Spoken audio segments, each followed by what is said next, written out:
بسم الله الرحمن الرحيم كذلك أرسلناك في أمة قد خلت من قبلها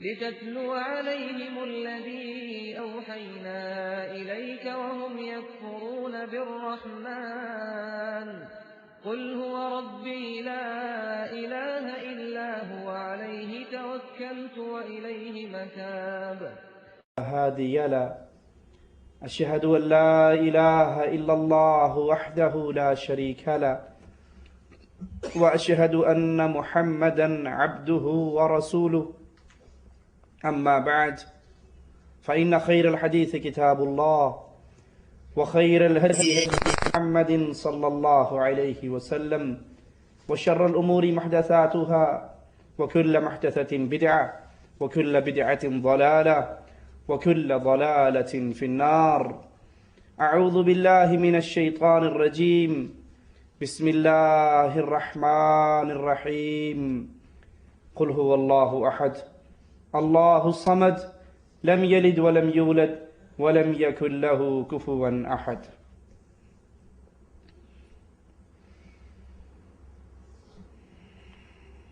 اللہ عز و جل کی توحید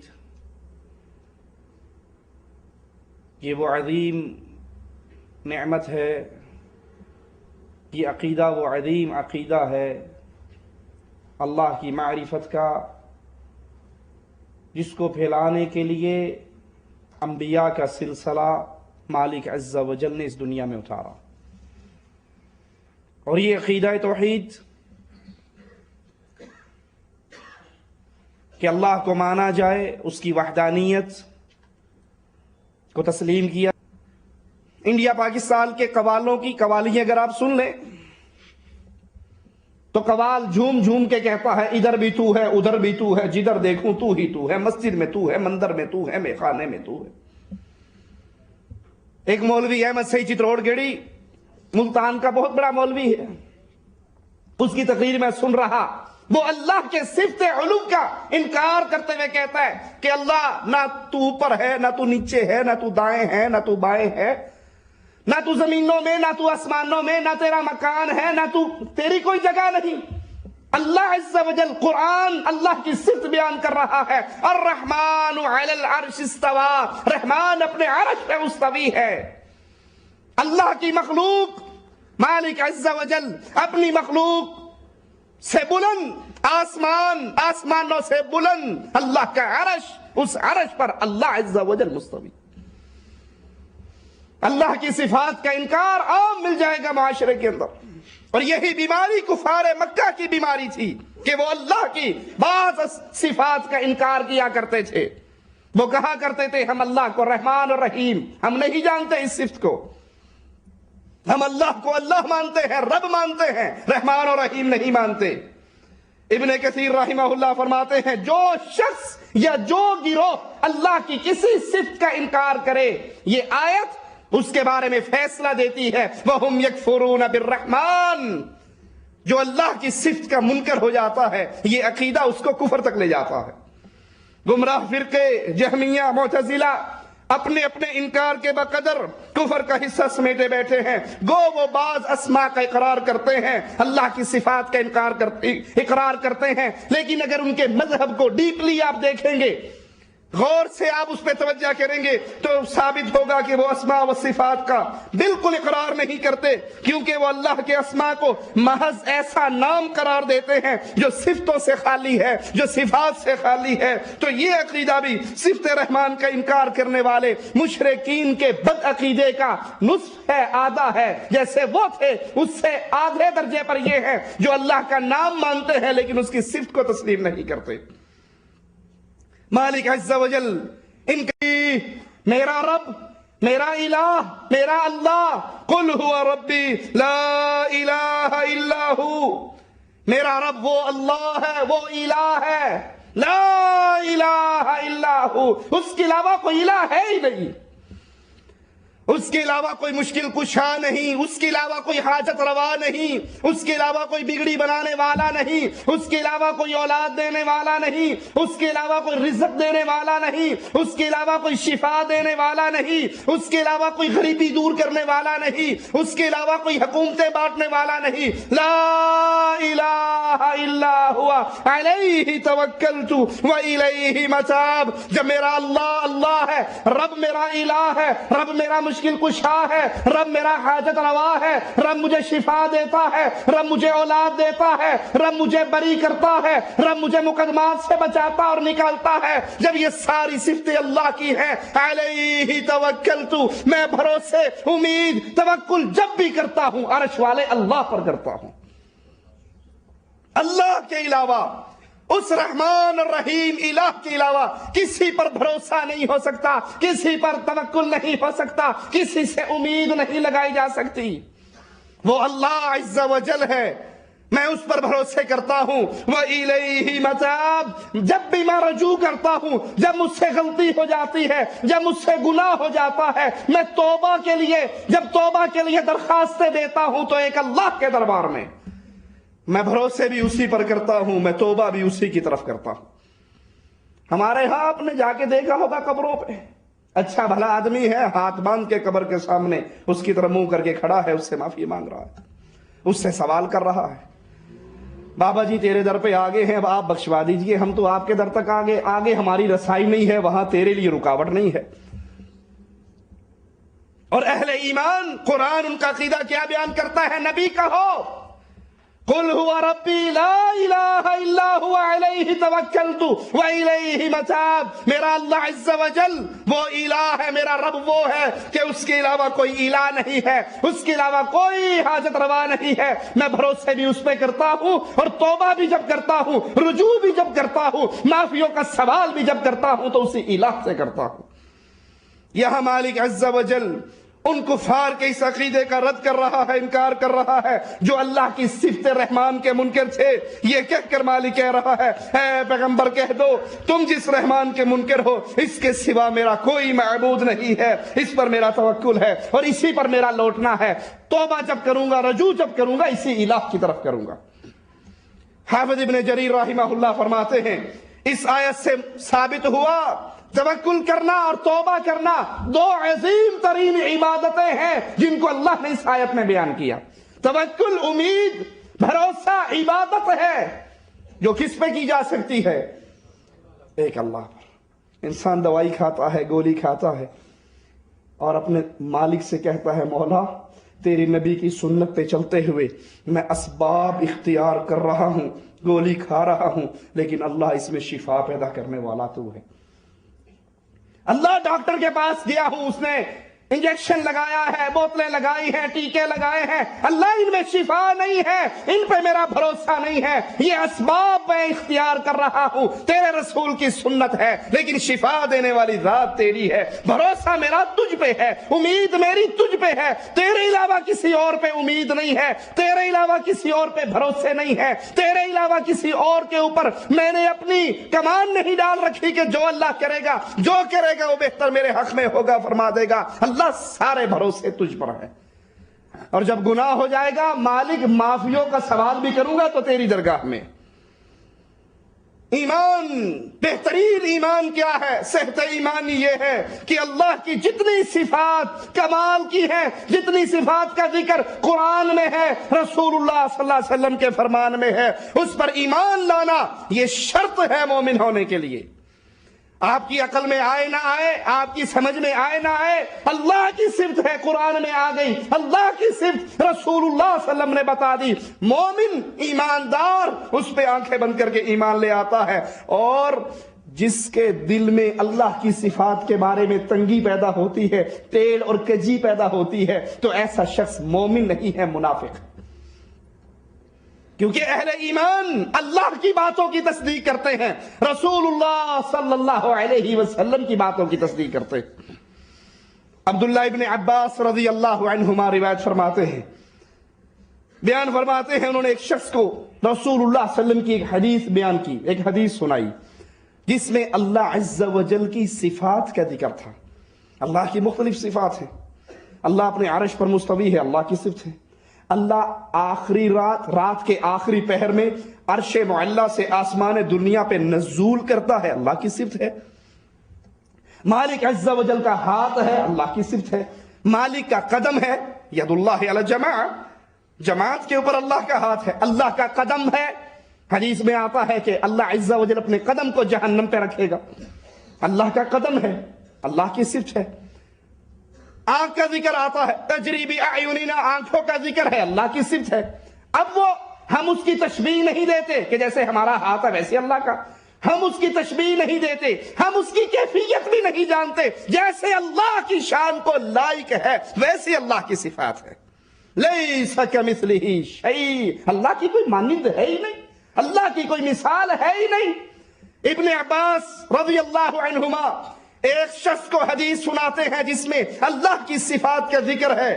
وہ اس حدیث کو سن کر کانپنے لگ جاتا ہے. اس کا یہ کانپنا اس حدیث کے انکار کو ظاہر کر رہا تھا. اس پر ابن عباس رضی اللہ عنہما نے فرمایا، احادیث صفات کو سن کر ان لوگوں کا اس قدر خوف اور انکار کا کیا جواز ہے؟ یہ کیوں اللہ کے نبی کی ان حدیثوں کا انکار کر دیتے ہیں جو احادیث اللہ کی صفات کو بیان کرتی ہے؟ یہ لوگ واضح آیت کو، قرآن کے واضح حکم کو، محکم آیت کو فوراً تسلیم کر لیتے ہیں، قبول کر لیتے ہیں، لیکن متشابہ آیات میں آ کر انکار کر کے فوراً ہلاک ہو جاتے ہیں. ابن عباس نے اس شخص کو ہلاک کہا ہے، وہ ہلاک ہو گیا جس نے اللہ کی صفات کا انکار کر دیا. صفات باری تعالیٰ پر مشتمل حدیث کو سن کر اس کا کانپ اٹھنا، اس حدیث کا انکار کر دینا، ہو سکتا ہے یہ اس بنا پر ہو کہ یہ حدیث اس کی عقل میں نہ آئی ہو. اگر اللہ کے نبی کا فرمان کسی کی عقل پہ نہ آئے تو قصور حدیث رسول کا ہوتا ہے یا اس انسان کی عقل کا؟ عقل کا قصور ہے. اللہ کے نبی کا فرمان تو نہیں، فرمان تو برحق ہے. وما ينطق عن الهوى ان هو الا وحی یوحى. نبی تو جب بھی کلام کرتے ہیں، بولتے ہیں، اپنی مرضی سے کلام نہیں کرتے، عرش والے کی مرضی سے کلام کرتے. اگر کسی کی عقل میں اللہ کے نبی کی حدیث نہ آئے، قصور عقل کا ہے، حدیث رسول کا نہیں. لیکن اس نے اس حدیث کو سن کے انکار کیا اس بنیاد پر کہ وہ اس کی عقل میں نہیں آئی. اور ابن عباس نے فرمایا کہ بندے کا کام یہ ہے، اللہ کا کوئی فرمان آئے، رسول اللہ کا کوئی فرمان آئے، مومن انسان کا یہ کام ہے فوراً کہہ دے آمنا و صدقنا، ہم ایمان لاتے ہیں، ہم تصدیق کرتے ہیں، اس کی عقل میں آئے یا نہ آئے، اس کی محدود عقل مانے یا نہ مانے، لیکن اپنی عقل کو بنیاد بنا کر اسے محمد کی حدیث کا انکار نہیں کرنا چاہیے.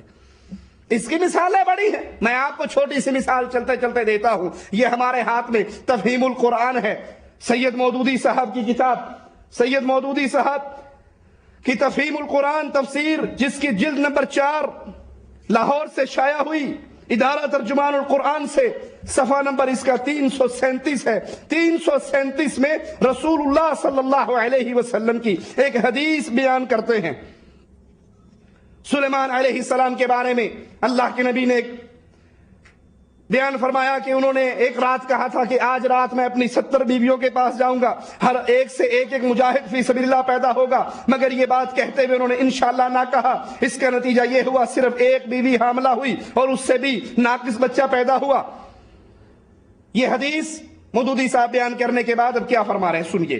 کہتے جہاں تک اسناد کا تعلق ہے، یہ روایت اور اس طرح کی باقی روایات سندن قوی ہیں، بالکل ٹھیک ہیں، اور باعتبار روایت اس کی صحت میں کلام نہیں کیا جا سکتا. لیکن حدیث کا مضمون صریح عقل کے خلاف ہے. کس کا مضمون عقل کے خلاف ہے؟ حدیث رسول کا مضمون عقل کے خلاف ہے، اور عقل پکار پکار کر کہہ رہی ہے کہ اللہ کے نبی یہ بات ہرگز نہیں فرما سکتے جس طرح یہ نقل ہوئی ہے، اللہ کے نبی نے نہیں فرمائی. عقل اس بات کو تسلیم نہیں کرتی، اور عقل پکار پکار کر کہہ رہی ہے کہ یہ اللہ کے نبی کا فرمان نہیں ہو سکتا. مانتے ہیں، روایت کرنے والے امام بخاری ہیں، سندن بالکل ٹھیک ہے، اس کی سند قوی ہے، اس میں کوئی جرا نہیں، کسی کا کلام نہیں ہے، ساری بات ٹھیک ہے. ہے لیکن چونکہ عقل میں نہیں آتی لہذا ہم اس بات کو نہیں مانتے۔ جو انسان اللہ کے نبی کی حدیث کو اپنی عقل کی بنیاد پر ٹھکراتا ہے وہ انسان ہلاک ہو گیا۔ ابن عباس نے فرمایا ہلاک ہو گئے وہ انسان جو اپنی عقل کی بنیاد پر کہ یہ بات ان کی عقل میں نہیں آئی اس کو تسلیم کر دیتے ہیں، محکم آیات کو تو فوراً مان لیتے ہیں لیکن متشابہ آیات پر آ کر وہ کانپتے ہیں اور اس کا انکار کرتے ہیں اور انکار کر کے ہلاک ہو جاتے ہیں۔ امام شافعی رحمہ اللہ کیا فرما، دیکھیے سلف کے اقوال، ائمہ کے اقوال کتنے پیارے ہوا کرتے ہیں، ایمان کے کس درجے پہ یہ لوگ فائز تھے۔ امام شافعی رحمہ اللہ فرمایا کرتے تھے میں اللہ پر اور جو کچھ بھی اللہ کی طرف سے نازل ہوا اس پر رسول اللہ صلی اللہ علیہ وسلم نے ہمیں اللہ کی جتنی باتیں بتائی اللہ پر اس کی طرف سے جو کچھ نازل ہوا اس پر ویسے ایمان لاتا ہوں جیسے اللہ کا مطلوب ہے۔ میں اللہ پر، اس کے رسول پر اور رسول نے جو کچھ بتایا اللہ کی آیات پر، رسول اللہ کی احادیث پر ویسے ایمان لاتا ہوں جیسے اللہ اور اس کے رسول کو مطلوب ہے۔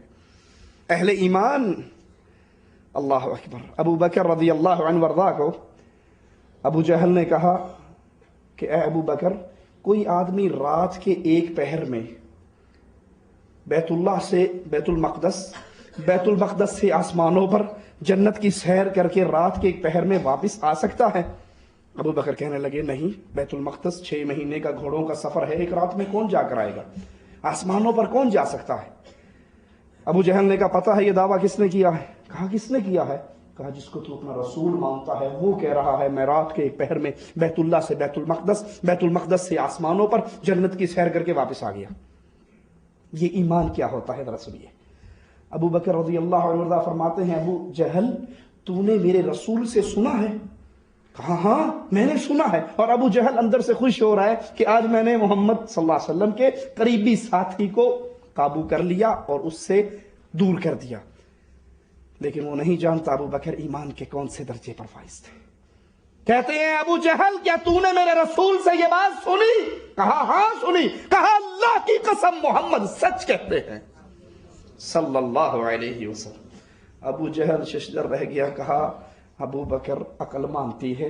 کہا عقل مانے نہ مانے ابو بکر کا ایمان مانتا ہے، محمد جھوٹ نہیں بولتے صلی اللہ علیہ وسلم۔ ابو بکر فرمایا کرتے تھے اگر میں جنت کو دیکھ لوں، جہنم کو دیکھ لوں، حشر کا میدان برپا ہو جائے، حوض کوثر کو دیکھ لوں، غیب کی باتوں کو اپنی آنکھوں کے سامنے دیکھ لوں، پھر بھی ان کو دیکھ کر میرے ایمان میں رتی بھر بھی اضافہ نہیں ہوگا۔ کیوں؟ غیب کی باتیں محمد سے سن کر صلی اللہ علیہ وسلم میں اس درجے تک ایمان لے آیا ہوں جس درجے تک آنکھوں سے دیکھ کے لایا جاتا ہے۔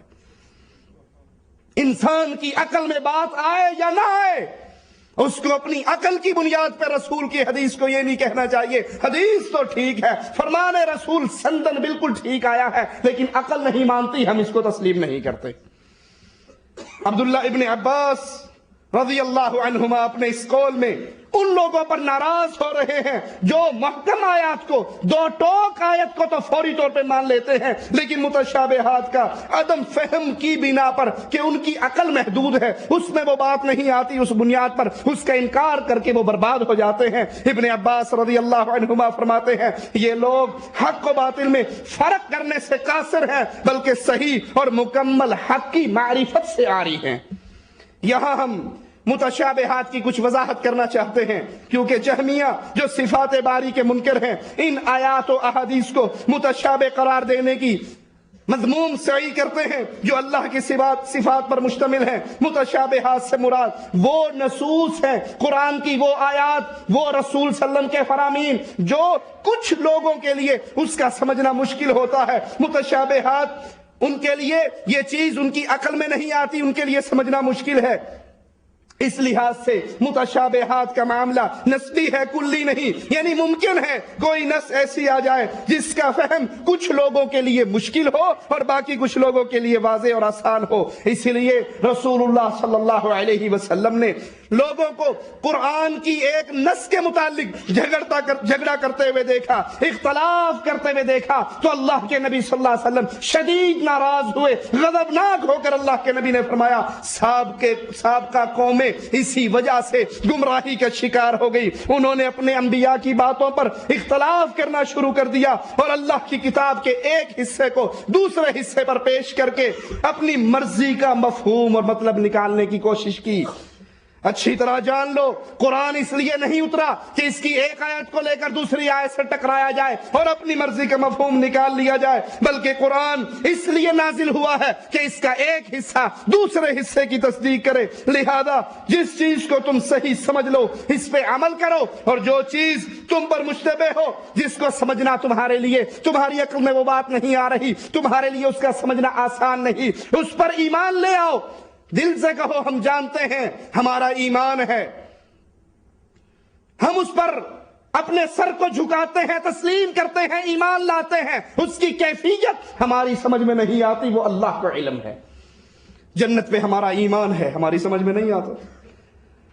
پل صراط جہنم کے اوپر لگا ہوا، باریک بال جتنا، تلوار سے تیز، اندھیری، کیفیت ہمارا ایمان ہے، ہماری سمجھ میں نہیں آتا لیکن ایمان ہے.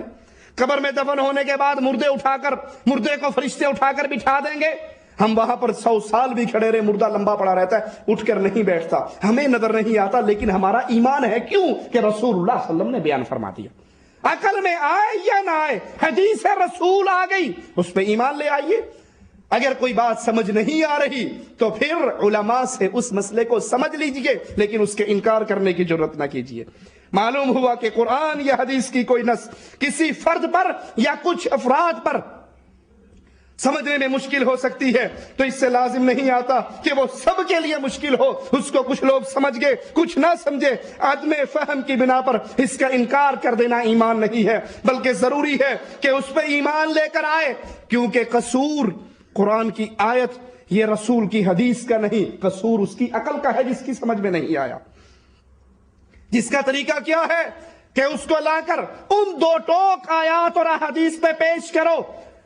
ایک آیت سے آپ کے سامنے کئی مطلب نکل رہے ہیں، دوسری آیت اس مسئلے میں 2 ٹوک ہے، لا کر دونوں کو پیش کر کے جو صحیح مفہوم نکلتا ہے. مان لو مثال کے طور پہ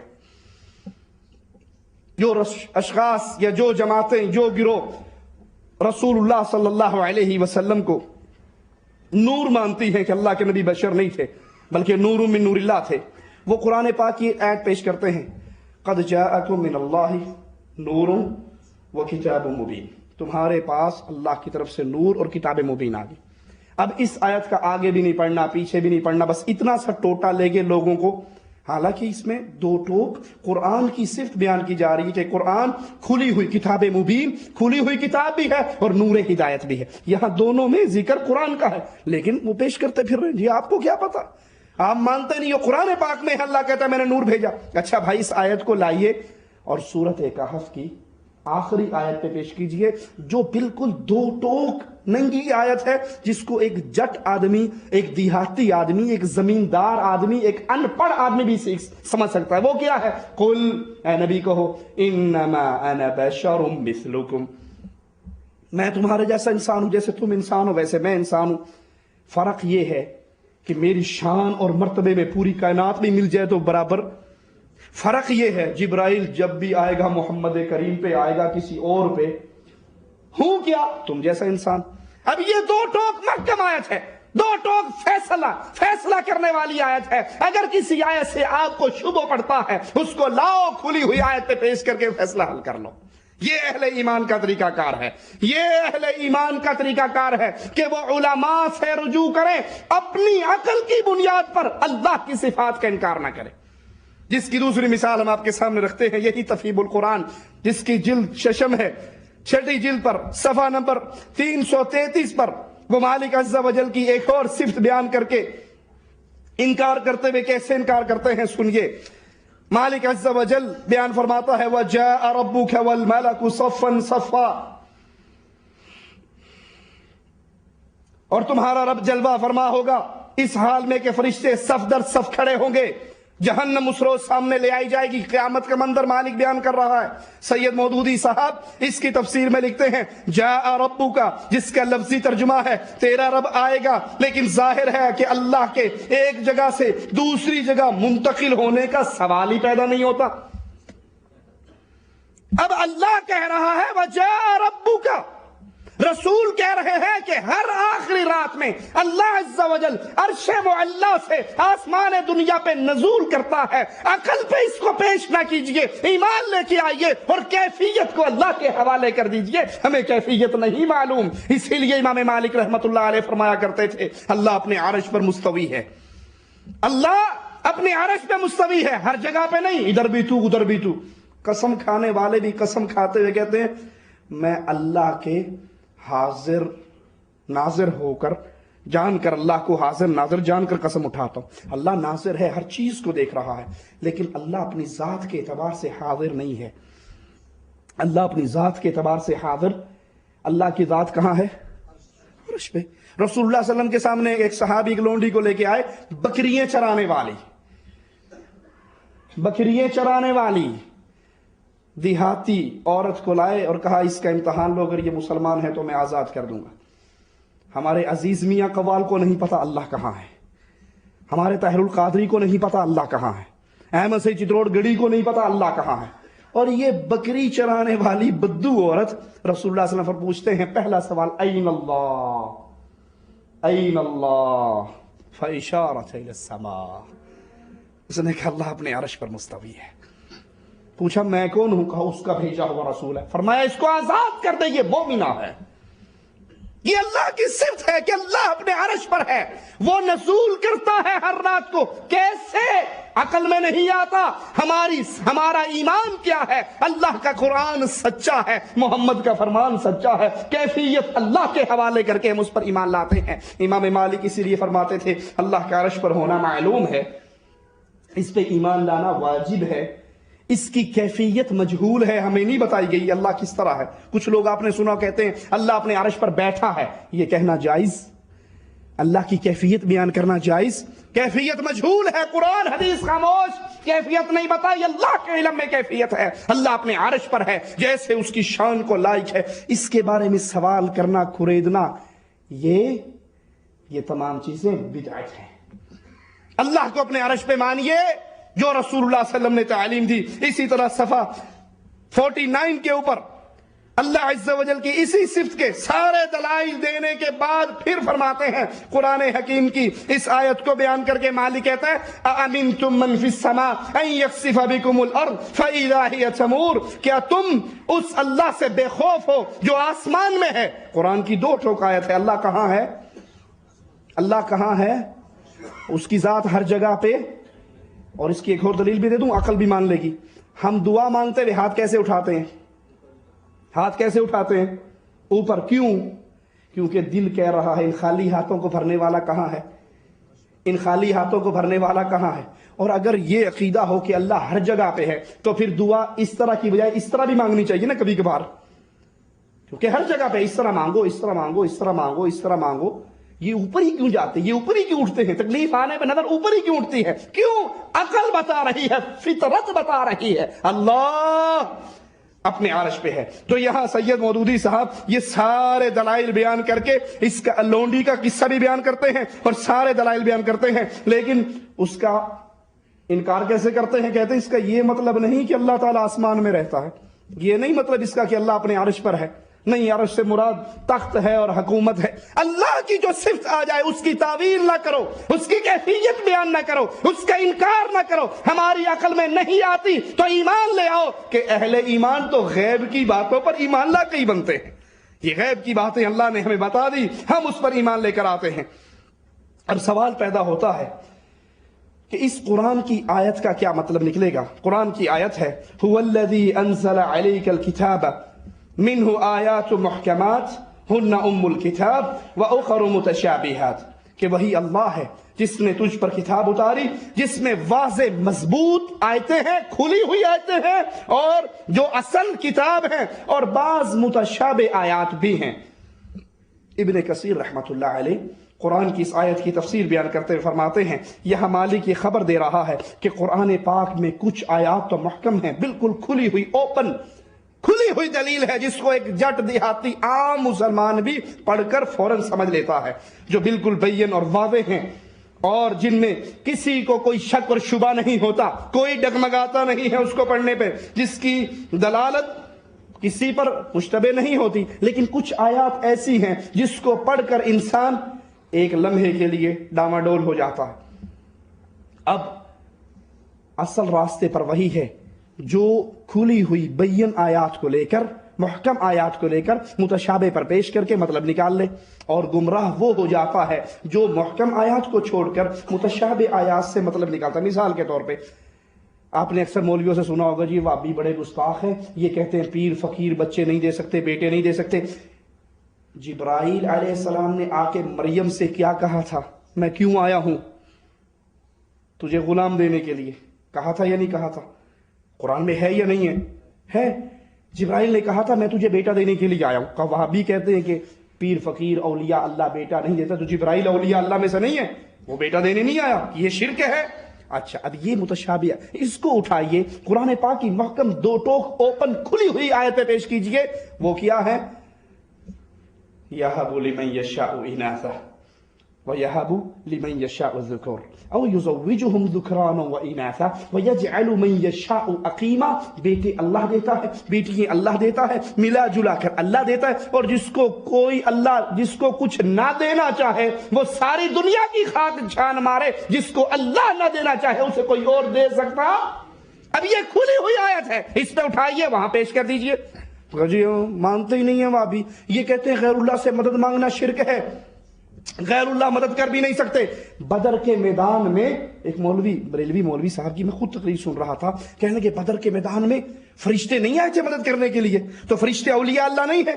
یا علی مدد کہنا اگر شرک ہے، یا رسول اللہ مدد کہنا شرک ہے، تو جبرائیل بھی تو پورے ہزاروں کا لشکر لے کر بدر کے میدان میں آیا تھا، وہ اولیاء اللہ نے مدد کی تھی، جس کا مطلب ہے اولیاء مدد کر سکتے ہیں۔ ہم کہتے ہیں اس آیت کو لیجئے اور قرآن کے کھلی ہوئی آیت پہ پیش کیجئے، اور وہ کیا ہے؟ وَمَن نَصْرُ إِلَّا مِنْ عِنْدِ اللَّهِ۔ مدد جب بھی آتی ہے کہاں سے؟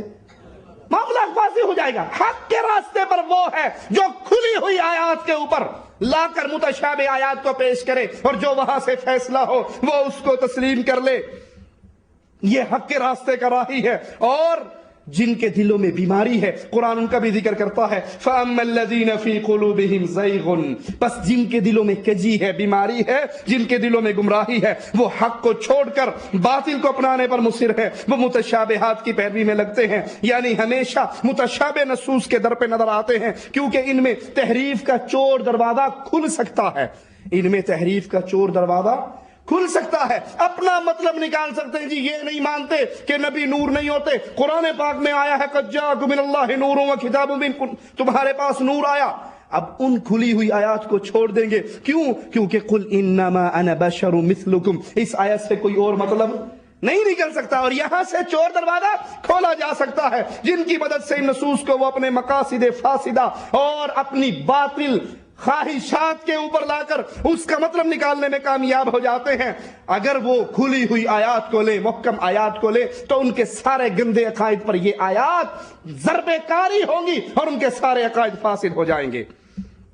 عبداللہ بن عباس رضی اللہ عنہما ایسے لوگوں کو شکوک و شبہات میں گھرا ہوا قرار دے رہے ہیں جو محکمات آیات کو متشابہات پر پیش کر اپنے حق اور باطل کو خلط ملط کرنے کی کوشش کرتے ہیں۔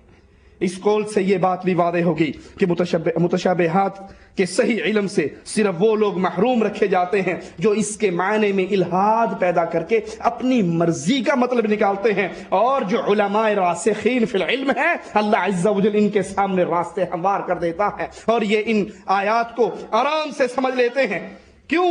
کیونکہ یہ اس کے ظاہری مطلب کو بھی جانتے ہیں اور اس کے باطنی مطلب کو بھی جانتے ہیں۔ مثال کے طور پہ جنت، جہنم، عذاب، پل صراط، یہ جتنی صفات آتی ہیں آخرت کی، غیب کی، اہل ایمان کا اس پر ایمان ہے۔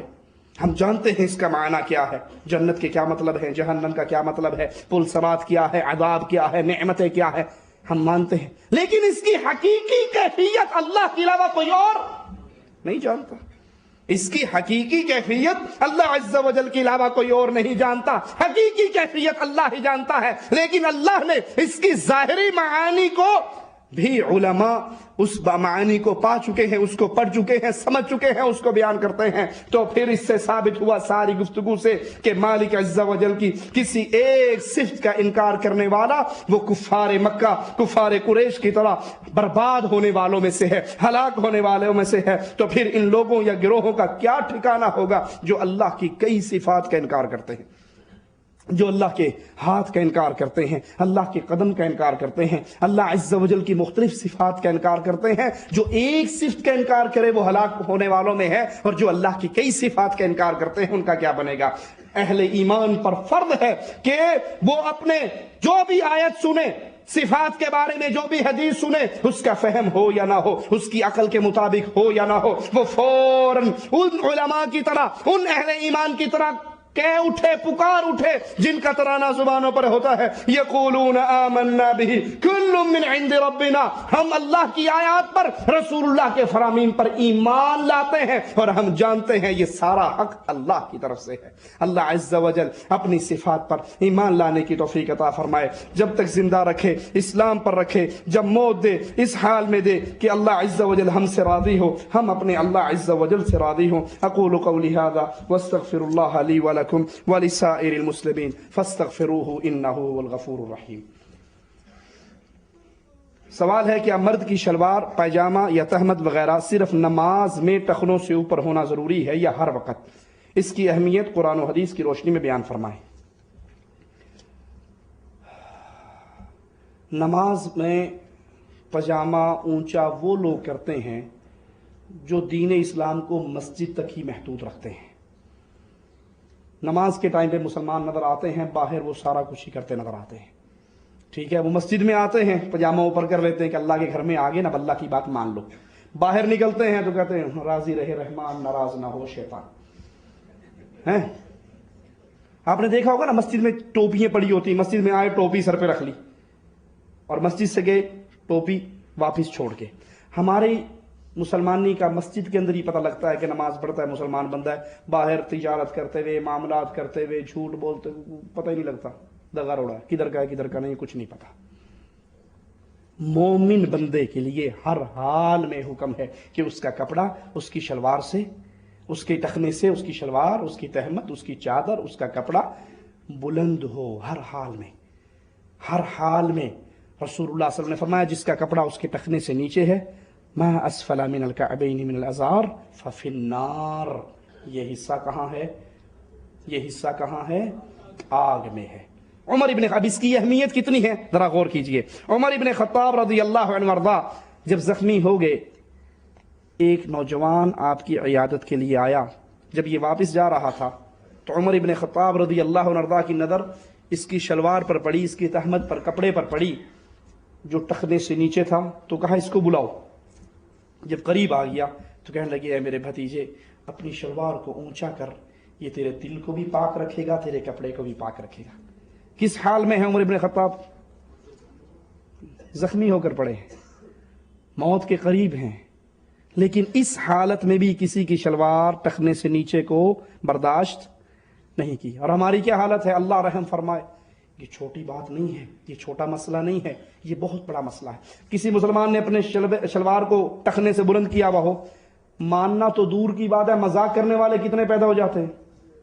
دیکھا ہی مذاق کرتے ہوئے لوگوں کو نہیں؟ چھوٹے بھائی کی پہن آئے ہو، کپڑے کی بچت شروع کر دی ہے، بکریاں چرانے جا رہے ہو، بارش تو نہیں ہو رہی، تم نے شلوار کیوں ٹانگ لی ہے؟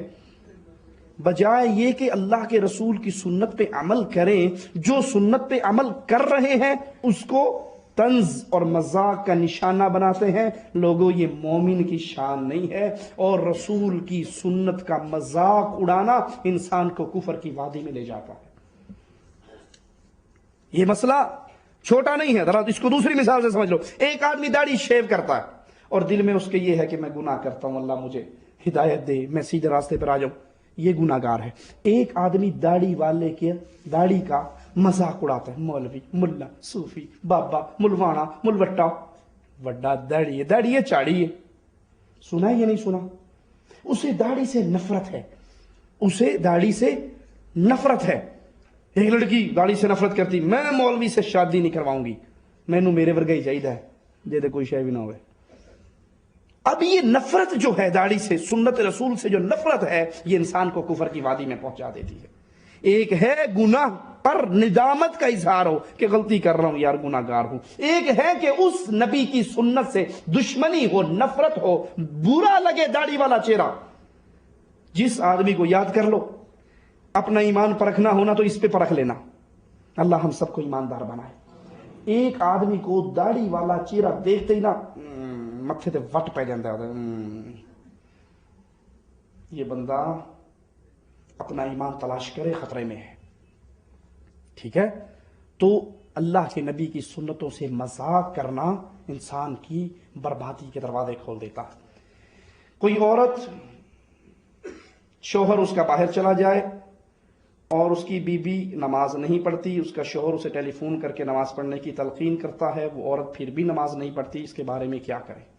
اس عورت کو سمجھائیے کہ بیوی تو نماز پڑھ لے، اس کو 1 دن 2 دن 3 دن کی مہلت دیجئے، قائل کیجئے، دلائل دیجئے، قرآن پاک کی آیات اس کو سنائیے، خط لکھیں، اس میں قرآن پاک کی آیات لکھیں، رسول اللہ صلی اللہ علیہ وسلم کی احادیث لکھیں، بے نماز کا حکم لکھیں۔ یہ ساری کوشش کرنے کے باوجود اگر وہ پھر بھی نماز نہیں پڑھتی، یہ آپ کی بیوی ہے ہی نہیں، کیونکہ آپ مسلمان ہو، یہ کافر ہے۔ جو بے نماز عورت ہے، وہ بے نماز مرد ہے، وہ ایمان سے ایسے نکلا ہوا جیسے گوندے ہوئے آٹے سے بال نکل جاتا ہے، اس کا ایمان سے، اسلام سے کوئی تعلق نہیں ہے۔ شیخ ابن باز رحمۃ اللہ علیہ کا پچھلے دنوں میں فتویٰ سن رہا تھا، شیخ سماحت الشیخ نے فرمایا اگر کسی آدمی نے اس حال میں نکاح کیا کہ وہ خود نمازی تھا، بیوی اس کی بے نماز تھی، بلکہ یہ سوال آیا تھا شیخ کو، سعودی ریڈیو پر شیخ کو یہ سوال آیا تھا جس کو میں نے خود سنا، کہ ایک آدمی کا نکاح اس حال میں ہوا کہ خود نمازی تھا، بیوی بے نماز تھی، ٹھیک ہے، اور وہ کہتا ہے کہ اب ہمیں اللہ نے توفیق دی، ہم دونوں نمازی ہو گئے، توبہ طائب ہو گئے، تو سماحت الشیخ نے فرمایا اپنا نکاح دوبارہ کرواؤ، کیونکہ جب تو نے نکاح کیا تو مسلمان تھا، بیوی تیری کافر تھی، نکاح نہیں ہوا۔ تو کتنے خطرناک قضیے میں مبتلا ہیں وہ لوگ جن کی بیوی نماز نہیں پڑھتی اور وہ خود نماز پڑھتے ہیں۔ عورت نماز پڑھتی ہو، خامند نہ پڑھتا ہو، نکاح ختم ہے۔ خامند نماز پڑھتا ہو، عورت نہ پڑھتی ہو، نکاح ختم ہے، یہ مسلمان نہیں، یہ کافرہ ہے، آپ کا اس سے نکاح باقی نہیں ہے۔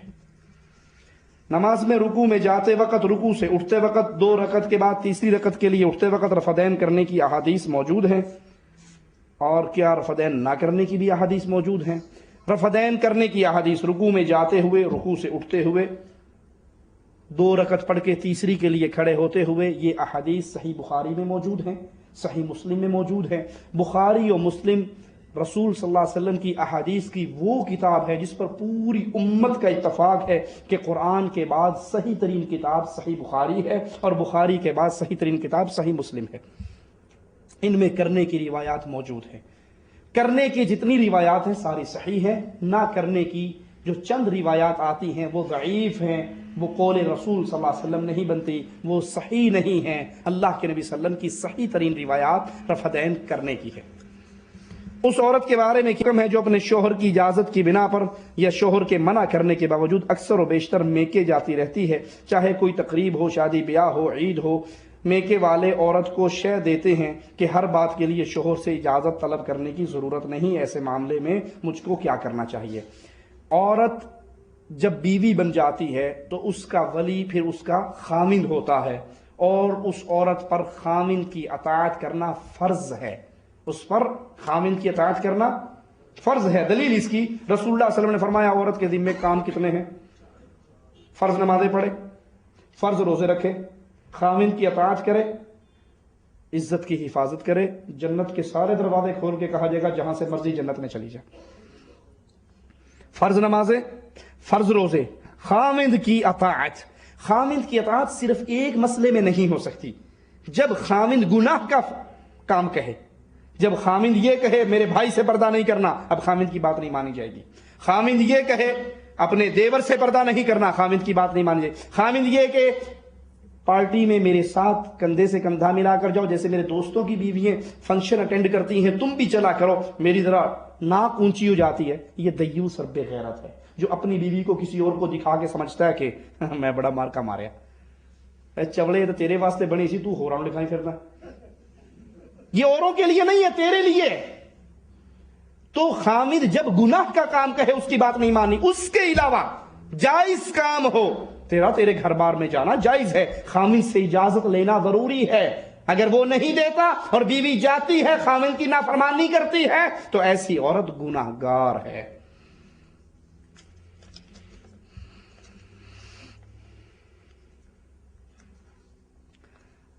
بھائی پوچھتا ہے اسماء اللہ الحسنی، اللہ پاک کے جو پیارے پیارے نام ہیں، یہاں بھائی نے 99 نام کا ذکر کیا ہے۔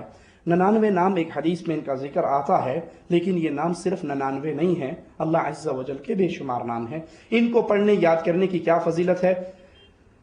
رسول اللہ صلی اللہ علیہ وسلم نے فرمایا کہ اللہ عز و جل کے پیارے پیارے نام ہیں، جس نے ان ناموں کو احصا کر لیا۔ اور اس روایت میں 99 نام ذکر ہوئے ہیں، کہ اس روایت میں 99 ناموں کا اللہ کے نبی نے ذکر کیا اور فرمایا جس نے ان ناموں کا احصا کر لیا داخل الجنہ، وہ اللہ کی جنت میں داخل ہو گیا۔ اب احصا کا مطلب کیا ہے؟ سب سے پہلے ان ناموں کو یاد کیجئے، اللہ عز و جل کی ناموں کو یاد کیجئے، احصا کا مطلب۔ دوسرا مطلب اس کا، ان ناموں کے معانی کو یاد کیجئے۔ رحمان کا مطلب کیا ہے؟ رحم کرنے والا۔ رحیم، بہت زیادہ مہربان۔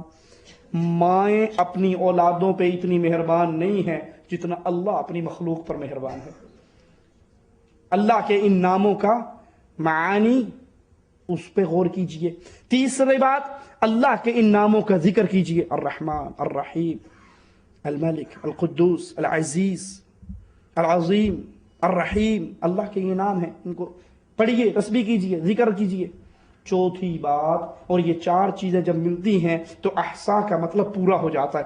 چوتھی بات، اللہ کے نام کا جو تقاضا ہے اس پہ ڈٹ جائیے، جو اللہ کے نام کا تقاضا ہے اس پہ ڈٹ جائیے، اس کے مفہوم پہ ڈٹ جائیے، اس کے خلاف جو عمل ہے آپ کا، وہ عمل جو اللہ کے اس نام کے تقاضے کے خلاف ہے اس کو چھوڑ دیجئے۔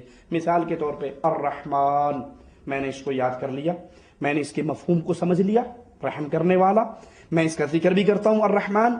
اب اس کے تقاضے کے مطابق ڈٹنے کا کیا مطلب ہے؟ جب سب سے زیادہ رحم کرنے والا اللہ ہے تو مدد کس سے مانگنی چاہیے؟ سوال کس سے کرنا چاہیے؟ سمجھ آئی بات یا نہیں آئی؟ اس کا جو تقاضا ہے اس پہ ڈٹ جائیے۔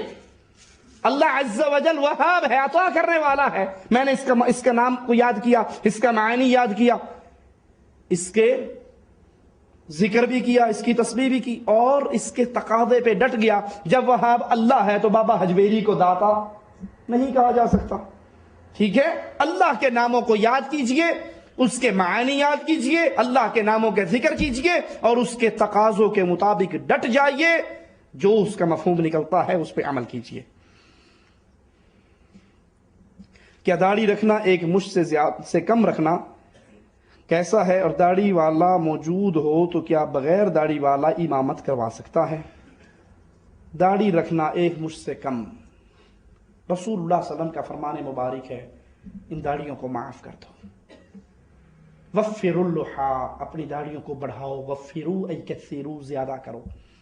اللہ کے نبی اس کو معاف کرنے کا حکم دے رہے ہیں، کاٹنے کا حکم نبی نے نہیں دیا۔ اب نبی کی حدیث سن کے جو اس کو ایک مٹھ کاٹے، ایک مٹھ سے پہلے کاٹے، بعد میں کاٹے، کینچی سے کاٹے، اس طرح سے کاٹے، بلیڈ سے کاٹے، یہاں سے چھیل لے یا یہاں سے چھیل لے، وہ خود سوچ لے وہ نبی کی بات پہ عمل کر رہا ہے یا نبی کی مخالفت کر رہا ہے۔ باقی رہی بات کہ امام داڑھی والا موجود ہے اور بغیر داڑھی والا امام بنے، داڑھی امامت کی شرط نہیں ہے۔ امامت کی شرط یہ ہے کہ قرآن زیادہ جاننے والا ہو، ٹھیک ہے؟ پھر اس کا اگر اس جاننے میں برابر ہو تو اللہ کے نبی کی احادیث کا عالم ہو۔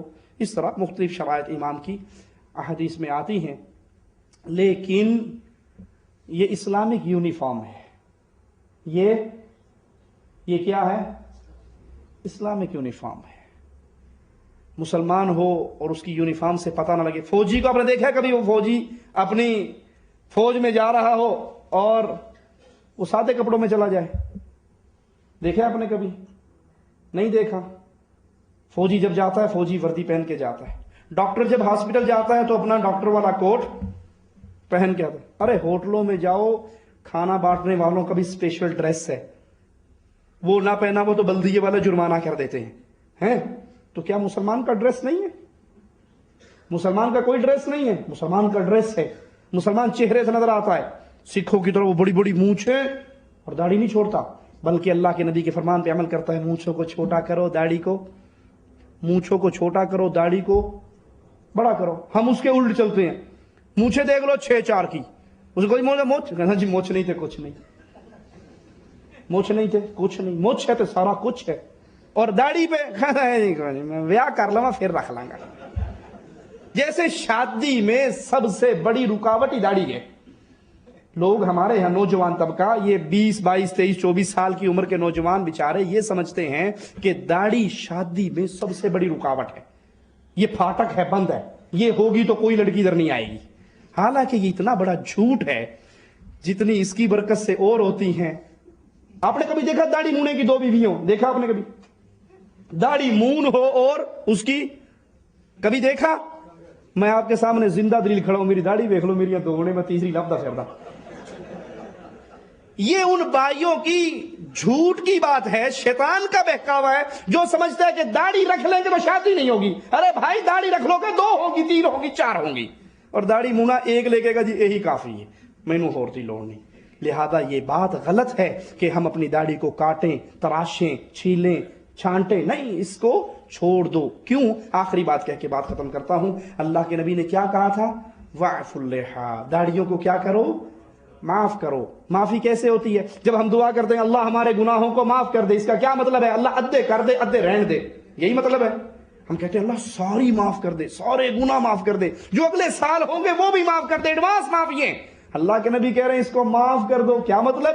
اس کو چھوڑ دو۔ اللہ عز و جل ہمیں عمل کی توفیق عطا فرمائے۔ سبحانک اللہم وبحمدک، اشہد ان لا الہ الا انت، استغفرک واتوب الیک۔